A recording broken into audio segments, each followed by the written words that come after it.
इसके थॉट्स में आप सभी का स्वागत है। मेरा नाम संजय है और आज के इस वीडियो में हम घटना चक्र का पार्ट 5 करेंगे।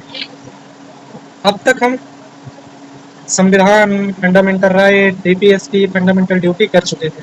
आज हम पार्ट 5 में राष्ट्रपति पर बात करेंगे।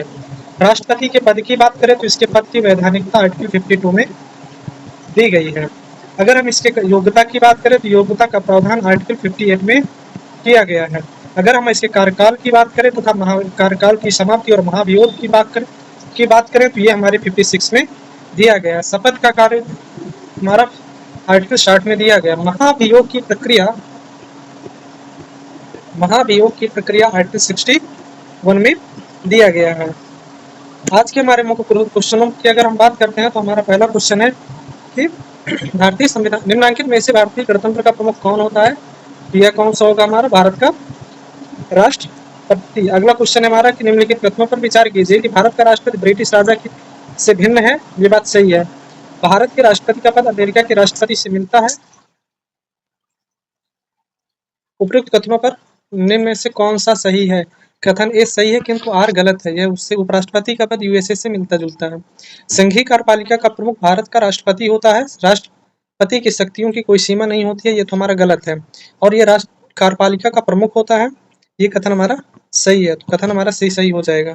अगला क्वेश्चन है भारत के राष्ट्रपति अपनी शक्तियों का प्रयोग करता है तो सीधे अपने अधीनस्थ अधिकारियों के द्वारा। अगला क्वेश्चन है हमारा भारत का कार्यपालिका अध्यक्ष कौन होता है? तो भारत का राष्ट्रपति। संविधान के निम्नलिखित अनुच्छेदों में से किस एक के अंतर्गत संघ की कार्यपालिका शक्तियां संविधान में निहित होती हैं? तो आर्टिकल 53 के अंतर्गत। भारतीय संविधान में समस्त कार्यपालिका शक्तियां निहित होती हैं राष्ट्रपति पर। भारतीय संविधान में केंद्रीय सरकार की अधिशासी शक्तियों को किसमें निहित किया गया है? तो ये हमारा हो जाएगा भारत के राष्ट्रपति। नीचे दो वक्तव्य दिए गए हैं। संघ की कार्यपालिका शक्तियां राष्ट्रपति के में निहित है। कार्यपालिका शक्तियां सरकार का व्यवसाय चलाने से संबंधित है। उपयुक्त में से कौन सा या कौन से सही है? तो कथन एक सही है, कथन आर सही है। आर सही स्पष्टीकरण देता है। ए आर दोनों सही है किंतु आर सही स्पष्टीकरण नहीं देता। हमारा यही सही हो जाएगा। भारत के राष्ट्रपति का निर्वाचन किस प्रकार होता है? तो यह हमारा होता है अप्रत्यक्ष मतदान के द्वारा। अगला क्वेश्चन है कि वह राष्ट्र का प्रतिनिधित्व करता है परंतु राष्ट्र का नेतृत्व नहीं करता है। कौन होता है? तो भारत का राष्ट्रपति। नीचे दो वक्तव्य दिए गए। रक्षा बलों का सर्वोच्च कमांडर राष्ट्रपति में निहित होता है।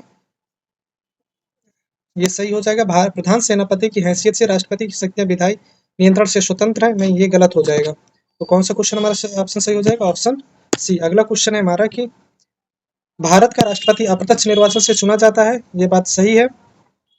एक निर्वाचन मंडल की व्यवस्था है जो संसद के दोनों सदनों और राज्य विधानसभाओं के निर्वाचित सदस्यों को मिलाकर बनता है। ये भी हमारा सही है। तो हमारे कथन और करण दोनों सही हैं तथा कार्य की सही स्पष्टीकरण भी करता है। भारत में राष्ट्रपति का चुनाव किया जाता है एकल हस्तांतरणीय मत प्रणाली द्वारा, अनुपातिक मत प्रणाली द्वारा, अर्थात बी और सी दोनों सही हो जाएंगे हमारे। राष्ट्रपति के निर्वाचन मंडल के सदस्य होते हैं तो संसद के दोनों सदनों के निर्वाचित सदस्य, राज्य विधानमंडल के दोनों सदनों के निर्वाचित सदस्य। ये एक सही है तो एक तो सभी में। राज्य विधानमंडल के दोनों सदनों के निर्वाचित सदस्य, ये भी हमारा गलत। राज्य विधान दोनों सदनों के नहीं होते हैं। इसमें विधान परिषद के नहीं होते, सिर्फ विधानमंडल के होते हैं, विधानसभा के नहीं होते। तो दो गलत है, दो गलत से हमारे ये गलत हो जाएंगे।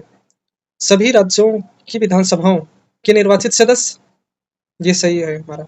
दिल्ली और पुदुचेरी विधानसभाओं के निर्वाचित सदस्य, ये भी सही है। तो निर्वाचक गण में सम्मिलित नहीं होते हैं राज्यों के विधानसभाओं के निर्वाचित सदस्य। भारतीय संविधान के 17वें संशोधन के द्वारा भारत के राष्ट्रपति के चुनाव में जिन दो केंद्र शासित देशों में भाग लेने का अधिकार दिया गया वो दिल्ली और पुदुचेरी है। बी का हमारा ऑप्शन सही हो जाएगा। अगला क्वेश्चन है कि भारत के राष्ट्रपति के चुनाव मंडल में कौन कौन सम्मिलित होते हैं? तो ये हमारा ऑप्शन डी सही हो जाएगा। भारत के राष्ट्रपति के चुनाव के लिए चुनाव मंडल के सदस्य होते हैं 1 2 3